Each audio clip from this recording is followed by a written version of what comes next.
All right, good evening, Dr. Sheets. This is Michael Colbert, and we're going to be talking today about the case study for Sue. So, our Chinese American 8-year-old girl. Okay. So, let's start with meeting Sue. Sue is an 8-year-old female who immigrated to the U.S. from China when she was 2 years old. She lives with her parents, 2 older brothers, ages 10 and 13, and her paternal grandmother. The family speaks English fluently and is the preferred language in the home. But Sue's grandmother prefers to speak Mandarin, causing a language barrier at times. Her mother brought her in for treatment due to feeling extremely frustrated with Sue's current behavior. Sue is an outgoing child around her family members. However, she prefers being with her mother and has significant anxiety if she has to go to school and or when she is away from her family members. Sue cries and throws a fit each morning prior to her mother dropping her off at school. She has missed multiple days of school due to her mother just giving up and letting her stay home with her. Her mother reported feeling worn out due to the behavior and feeling frustrated with Sue's school for telling her that Sue has to attend school but not seeing what mom has to go through each morning to get her in class. In the past, Sue has become so anxious that she has made herself sick, throwing up, breaking out in hives. This is especially true right after any school breaks. Mondays seem to be especially difficult days. Sue's mother works from home and wonders if maybe homeschooling would be better.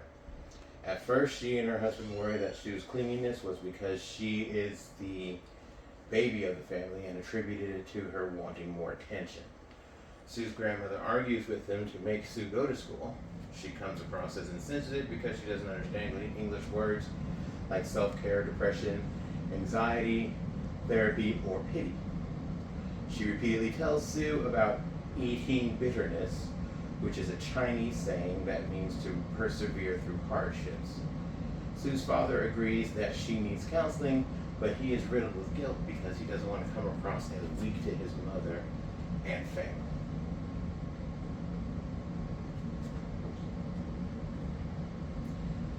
They tried preschool and kindergarten, but more frequently than not, Sue stayed home with her mother due to her behavior rapidly escalating and the stress on the child. During first grade, she was frequently sent home due to the school nurse believing her to be sick. In second and now in third grade, her school has changed their policy and is no longer allowing her to leave school unless she is showing physical symptoms such as fever, rash, or vomiting, which has seemed to elevate her symptoms. She has recently begun breaking out in hives and having more occurrences of vomiting. Sue's parents have tried bribery, offering money and toys if she goes to school without throwing a fit, with no results.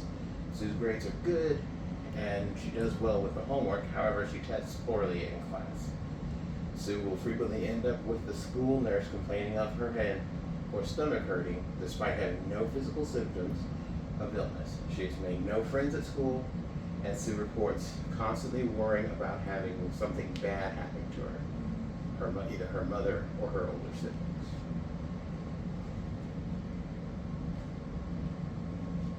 Alright, so let's talk about her anxiety symptoms, okay?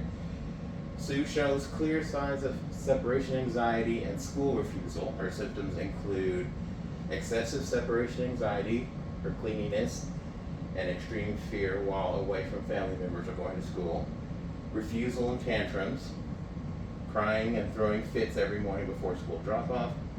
Her avoidance would be missing school multiple days because her mom allows her to stay home. Her persistent worry, constantly concerned about something bad happening to her or her siblings, unless her mom lets her stay home, and finally making no friends at school, be self-isolation.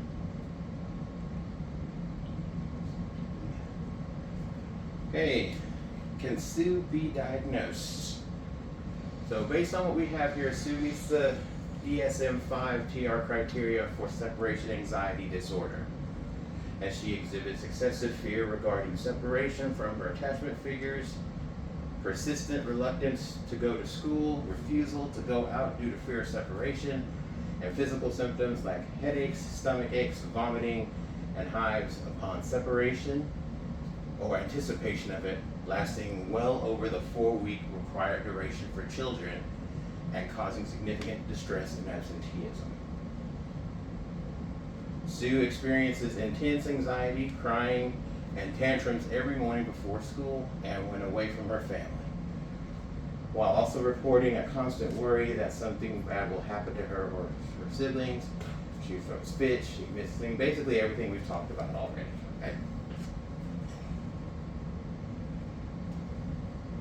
Okay, possible diagnosis. Again, with the DSM-5, separation anxiety disorder, as we've already discussed, developing inappropriate fear or anxiety about separation from attachment figures requiring at least 3 specific symptoms during a duration of 4 weeks in children or 6 months in adults, and significant daily impairment. We also have situational phobia is a subcategory of specific phobia. It involves intense irrational fear or anxiety triggered by a specific defined context or event, such as flying, driving, or in closed spaces, or visiting a dentist. Sue meets the criteria for separation anxiety disorder, characterized by excessive fear about separation from attachment figures, reluctance to go to school, and somatic complaints, as well as social anxiety disorder or a specific phobia, though separation anxiety is her primary driving focus. All right, let's talk about her environmental risk factors. We'll start with family. You've got, first thing, you have parental accommodation. Sue's mother keeps letting her stay home. Inconsistent boundaries. Past practices of pulling Sue from preschool, kindergarten, and first grade prevented her from building tolerance to the school distress.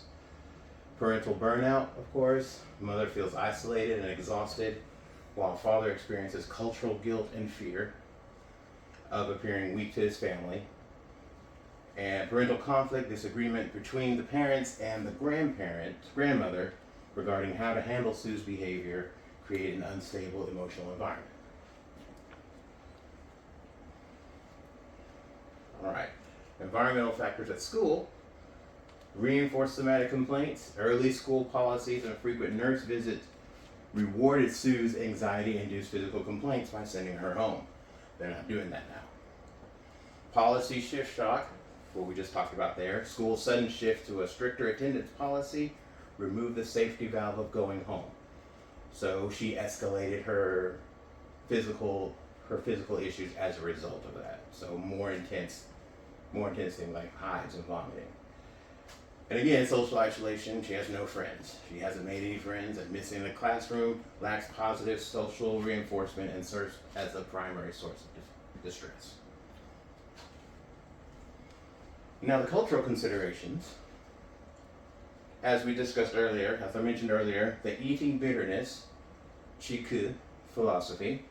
The paternal grandmother relies on the traditional Chinese concept of Qi, which is enduring hardship silently and persevering, viewing emotional distress as something to push through rather than to treat. The language barrier. Grandmother does not understand certain Western psychological concepts like anxiety, depression, or therapy, which creates an intergenerational disconnect and leads to the parents to perceive her as insensitive. Stigma of mental health.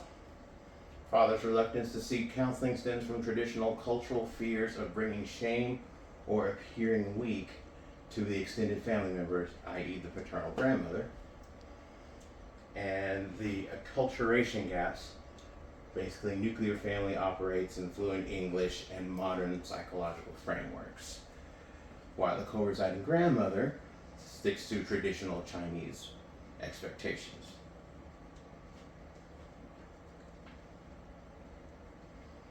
Okay, so good treatments, appropriate treatments for Sue. We're going to start with Sue.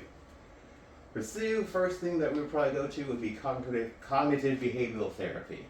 This will help Sue identify anxious thoughts about her family getting hurt and replace them with more realistic thoughts. Gradual exposure. So this wouldn't be just dropping her in the middle of the room and telling her, okay, good luck, bye. No, this would be gradually introducing her to the classroom. Short, controlled bursts. You go in and you do it for longer each day. longer and longer each day until she's able to get through the whole day. Coping skill. Teach Sue coping skills such as deep breathing, muscle relaxation, grounding techniques to manage physical symptoms like stomach aches and hives. For the family, we would want to look at parent-child interaction therapy or behavioral parent training, which would guide parents on how to set firm, calm boundaries and around school attendance, around reducing accidental reinforcement of staying home. Family psychoeducation, which educates the parents and grandmother on anxiety as a medical condition, which would bridge the cultural gaps around mental health and reframe the concept of eating bitterness into actionable therapeutic steps. And then father support and counseling, provide a private space for the father to process his guilt and deal with his cultural expectations regarding vulnerability.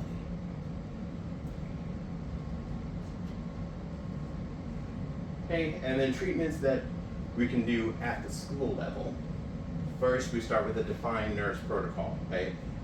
Instruct the school nurse to briefly assess Sue, provide comfort, and return her to class quickly rather than calling mom, preventing physical complaints from resulting in avoidance.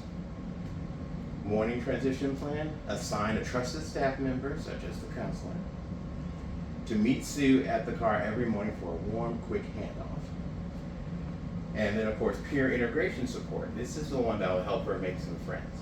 So you pair her with a buddy or somebody else in her class during high anxiety times to help her calm down and help her build friendships. Okay? And the last one, we're going to talk about the rationale for these, okay? So the first one, avoidance reinforcement, okay? Allowing Sue to stay home lowers her anxiety short term and trains her brain that school is dangerous. Okay, so that's why we want her to do the control burst. Okay. Next, developmental stage. At 8 years old, she has the cognitive capacity to learn emotional regulation and challenge irrational fears through cognitive behavioral therapy, but still relies very heavily on parental consistency. Our parents still need to lead the way. Okay. Addressing the system. Because the mother is exhausted and the father feels culturally conflicted, the grandmother advocates strictness without clinical context. Grandmother's not being insensitive, it's just that's what she's used to. That's where she's from, that's how she was raised. Okay? And finally, homeschooling is out. Okay? If anything, homeschooling is probably what Sue's primary objective is. That's what her goal is. Where the parent's goal is to get her to go to school. So the best thing here is to just rule out homeschooling altogether. Thank you very much for your time. I really appreciate it. And we're done.